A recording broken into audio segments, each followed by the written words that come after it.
السلام علیکم، کیسے ہیں آپ سب؟ امید ہے آپ سب خیریت سے ہوں گے۔ آج میں آپ کے لیے ایک اور بہت خوبصورت حدیث لے کے آئی ہوں۔ حضرت امام ابو حنیفہ نعمان بن ثابت رضی اللہ تعالیٰ عنہ سے روایت ہے، انہوں نے حضرت انس بن مالک رضی اللہ تعالیٰ عنہ کو فرماتے ہوئے سنا اور انہوں نے حضور نبی اکرم صلی اللہ علیہ وآلہ وسلم سے سنا، جو شخص اللہ تعالیٰ کے دین میں سمجھ بوجھ حاصل کرتا ہے تو اللہ تعالیٰ اس کے غموں کے لیے کافی ہو جاتا ہے اور اس کو وہاں سے رزق عطا کرتا ہے جہاں سے وہ سوچ بھی نہیں سکتا۔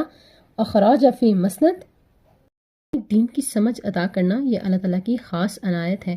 اگر کسی شخص کو دین کی سمجھ آ جائے تو یہ اس بات کی علامت ہے کہ اللہ تعالیٰ اس سے راضی ہے، اللہ تعالیٰ اس کے لیے خیر چاہتا ہے، اور یہ سمجھ انسان کو اللہ تعالیٰ کے قریب کرتی ہے اور انسان زندگی کے ہر پہلو میں بہتر فیصلہ کرتا ہے، یعنی صحیح فیصلہ کرتا ہے۔ میری بہن، میرے بھائیوں، یہ سمجھ اچانک نہیں آ جاتی، اس کے لیے انسان کو محنت کرنی پڑتی ہے، قرآن مجید کے پڑھنا پڑتا ہے، اس پہ غور و فکر کرنی پڑتی ہے، احادیث کی کتابیں پڑھنی پڑتی ہیں، نبی پاک صلی اللہ علیہ وسلم کی سنت سے یہ سب چیزیں جب انسان پڑھتا ہے، ان پہ عمل کرتا ہے تو تب جا کے ہی نا اس کی زندگی بھی سنورتی ہے اور اس کی آخرت بھی سنور جاتی ہے۔